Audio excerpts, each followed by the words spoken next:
Okay, this part of the video staff meeting is about developing an awesome staff. I'm going to have to read this. I've got a lot of stuff written down. Developing an awesome staff.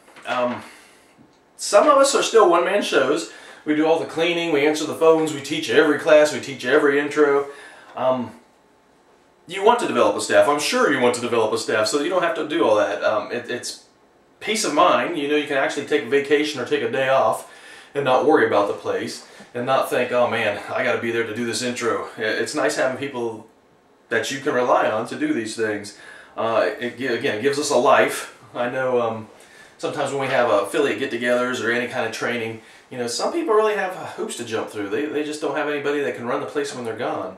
And trust me, I was there. If you're ever going to have a second location, it's not so much, you know, I got the equipment, I got the money. It's truly staff. I mean, think about it. If you can't be away from one place, how in the world are you going to have two places to run that you can't be away from? I started out exactly how I was just describing. You know, I had to do it all. I'd walk around and put flyers in mailboxes during the day and teach all night and, you know, worry about things because when you're just starting out, you're not making money and that's just what you got to do. I got to where I think we truly had 40 staff members. I got to where I had 3 locations and I was living in another state. They took care of themselves. You know, I had great people running the gyms. I had great instructors. I knew they were all following the template. I had Terry overlooking all 3 places. I truly visited once every 6 weeks or so. And the cool thing is they kept growing. It's not like when I left they stumbled or, oh my gosh, I have to be there. They kept growing like crazy. They didn't need me at all. But it's just because we set up the staff that we did. Basically, again, when you're first starting, you know who's going to be my staff. They find you. They truly do. It's the one that's always there, that loves it, that's there at every friggin' event you have. They hate missing class. You know, if they do miss a class, they come to you and tell you why. You know, I had my car broke down, my kid was sick. You can tell the ones that love it. Ask them, hey, you want to lead warm-ups? And usually they look like a deer in the headlights. Really? Let them do it. Eventually you ask them if they want to train to be an assistant. They can start teaching a technique while you're in the class. Eventually you want to send them to the USKMA training, of course. Let them get full-fledged certified to teach level 1. But as you're letting them do these little steps, warm-ups, always critique, always. It does you no good to have them do something and not talk to them afterwards. I remember with my staff, every time I had something to say, you know, you speed this part up, slow this part down, you forgot this altogether, talk louder. If you don't critique them, they don't learn.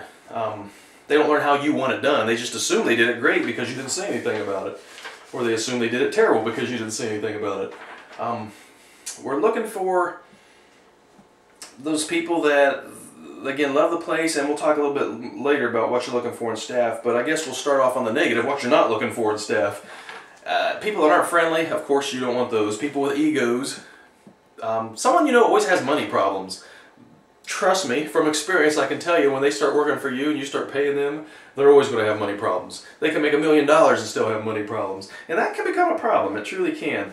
Those of you that have been through that, you know what I'm talking about. If they're late, doesn't even have to be all the time. If they're late, I don't know, once a week to me was pretty pathetic. I don't think I was ever late for a class in my life. Those that won't listen, they want to argue with you all the time. These are things we don't want, and we know this. We want family. Well, people that we would want to learn from. So truly, don't let those people instruct for you. Some of us, it's too late. We've already got them. I always tell people, be very slow to hire, but very quick to fire. As soon as you see a problem and you try to correct it, you've let them know what the problem is, and they don't correct it, you've got to get rid of them. Or if you know, I don't know, they got a buddy that's opened up another place and they got 1 foot out the door. As soon as you realize staff has 1 foot out the door, you need to get them all the way out the door before they take people with them. It's painful, it hurts your business sometimes to lose a good instructor, but I can tell you if you keep someone bad on, it's going to hurt them way more and be way worse for your business in the future. So truly, if you got a problem with somebody, you've got to go to them with it, tell them, hey, it needs to be improved or you can't work here anymore, and if it doesn't improve, don't let it drag on. And this is one word of advice I've given a couple of my affiliates, and they've thanked me so much for it later, or unfortunately they told me, you were right, I should have listened to you. Anyone that's a problem's got to go. It affects your entire staff, the morale, it affects your members, and members, especially if what they're doing will run people off, or they take people with them when they leave. Just be quick to let them go. Okay, that's probably enough of the negative stuff. When we do get people in there, we know we want them to get good eventually, but the first time you let them lead a technique, the first time you let them lead warm-ups, they're going to stink. We stunk our first time.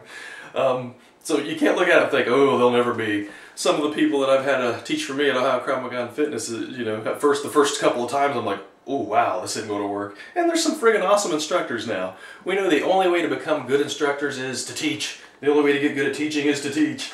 We were all pretty sad at the beginning, but you know what? You can develop instructors. You can't develop good people. You know, they're either, I don't know, to me they're either a good person or a bad person. So if we got these really good, sweet, family-oriented, great people, we'll make them instructors. That's why we do so much mock teaching when we do our level 1 instructor training.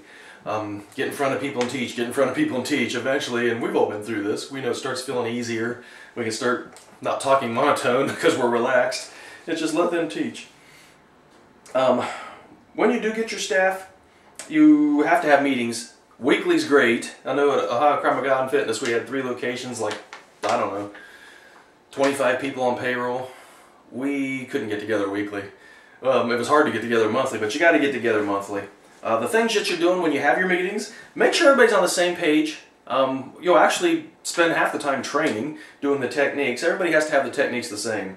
I was very proud, as many staff members as we had in Ohio, when someone showed you a technique, the next person was going to show you the exact same way and teach you. Where I learned, one instructor did it completely different and yelled at you for doing it the other way, and it just makes members want to pull their hair out. It's very confusing to them. So make sure you're all on the same page. Make sure, this is where you make sure everybody's on the same template. We all do classes the exact same. Everyone can have their own personalities, do their own drills, make up the way they want that lesson to go that day, but it's always the same template. And we know it's a 7 to 8 minute warm-up, 15 to 20 minute combatives, 15 to 20 minutes the technique, and then a drill at the end. In these staff meetings, everyone's got to know what they're doing with, say, a walk-in. There should be a set, hey, this is what we do for a walk-in. They fill out this form, we give them this, we talk to them about this. An injury, they should all know exactly what they're doing for an injury. How to sign somebody up. You know, we found this out the hard way. It's like if Terry wasn't there, oh, we can't sign you up today. Ooh, you're telling people, we can't take your money today. No, we don't tell them that. We need all of our staff, every instructor, even assistant instructors, need to know how to fill out that form, how to get them signed up, how to take their credit card information, all that good stuff. Again, when we train with our staff, we hit a lot of mitts, and you've heard me talk about mitts before. I'm a true believer in your staff looking good when they hit mitts and when they hit heavy bags. So we spent a lot of our training in that. A lot of our level 2 classes were mitt work. What my thought is, again, is if somebody comes from a good background, and I've had Muay Thai masters and BJJ masters, professional football players, professional boxers, when they look in your door and you're pawing at mitts and heavy bags, they're like, eh, what do they know here? But if they look in and see my small female instructors smacking mitts and bags, they're like, hey, they got something going on here. So we just worked a lot of that in our staff meetings because it's something I really believed in. Make sure everybody in your staff knows your rules and they know there's consequences if the rules are broken. This should just be, I don't know, even if you write it, give them a handout when they join you, when they get a job with you. The rules, let them know there's no egos. And I've had to talk to people before,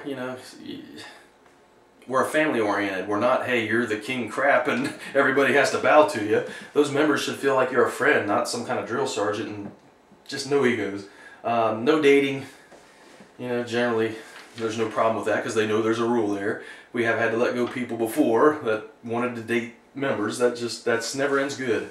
I generally tell them, hey, you're probably not going to end up getting married, which means I'm losing somebody. I'm going to lose this person that's paying me money. I let staff know that they need to replace themselves. If they need that day off, man, don't come to me. Don't come to the managers. They got so much to do anyhow, and I don't want the headaches. Go replace yourself. We got the staff page. All the gyms, all your gyms should have an affiliate staff, an instructor staff page, member group for Facebook, and they can get on there and say, hey, I need to replace this day. And they know if they can't get themselves replaced, you show up. Someone has to be there. Everyone has to wear the gym t-shirt. You know, it doesn't have to be the exact same shirt, it's just got to be a gym t-shirt. That's just one of our rules.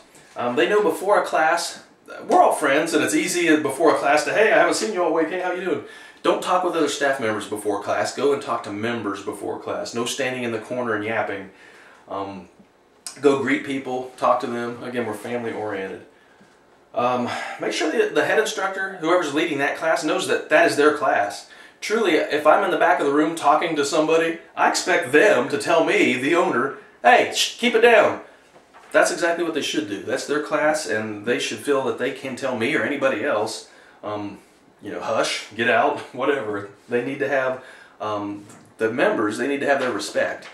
And if the members are hearing me yapping back there and knowing that he's not saying anything because, oh, that's the big boss, you know, that makes him look like he's not the big boss, and he is, because he's in charge of that class. Try not to get too buddy-buddy with your members. This is a hard one. All my best friends, you know, used to be members. Then they became staff, so I guess that's okay. Keep that little bit of distance. I know that's hard, but it does you good as a business. It keeps that respect. You know, as soon as somebody's your friend, they don't talk to you quite as nice in front of others. They interrupt. They think, you know, they're on that level where they can joke around in class, and that doesn't look good to the rest of the members. Make sure your members know that you're not a psychiatrist or a money expert. And, you know, it's funny, they'll look at us like a bartender. They'll ask us all kinds of questions. And I always tell them, hey, that's not my expertise. Ask me something about self-defense. You know, I don't know relationships. I don't know money. Again, we're looking for family. So when you look for members, again, they'll find you. They got to love Krav. They got to be in awesome shape. They got to really take their training serious. Just good people, friendly people, the type that others feel that they can talk to. I just keep coming back to that word family. It's always made me so happy. Our gym's in Ohio, and all the affiliates that I've been to their gyms, the ones I have been to, it's the same feeling. Krav is known for egos and for, I don't know, just hardcore and egos and cliques. When I have members from Ohio that go on vacation, they'll go to another Krav gym or even CrossFit gym, and they'll come back and tell me, oh, they were just so cliquish or so ego-driven, and it's like, yeah, I know. We're unusual. And again, it makes me so happy that every affiliate gym I go to do training, they all look at it the same way. You know, I haven't yet to see egos. I've seen good people, staffs that are family. Hey, this is what we want. Not only is that the way to do it, but man, that makes you so much more money. You know, I know very hardcore, real ego gyms, and they've got very tough students, all 20 of them. We've got, you know, what, 700 adults in Ohio. And it's because we're going after the fitness crowd. You know, instead of going to Gold's Gym, you're coming to us. Gold's Gym, those instructors, those people behind the desk could care less if you showed up. They got your money. Some hope you don't show up. If everybody was there that signed up, there wouldn't be enough equipment. We're the opposite. We really let people know that we care about them, that we want them there. You know, we know their names, we know something about them. We ask about them if they're not there for a week or so. We want them to, again, feel like it's the highlight of their day. Hey, these people are my friends, they care about me, I'm going to get this great workout, I'm going to learn this cool stuff. But truly, just keep drumming that into your staff's head, every staff meeting, and if you got people that aren't on the same page, again, slow to bring them aboard and quick to push them off the ship if need be. As usual, anything you need, certainly get a hold of me, uskma@hushmail.com or mark@uskma.com. I'm usually bored waiting on your emails, so get a hold of me if you need anything. And truly, that affiliate training weekend, I hope to see everyone there. This has been a dream of mine for, good gosh, a couple years now. I finally have enough affiliates to run one of these, so it's free to my affiliates, it's free to your staff. It'll be good development, you'll learn some cool things, but just to be with this group, again, you'll see how we're family. So thank you and take care. Talk to you next month.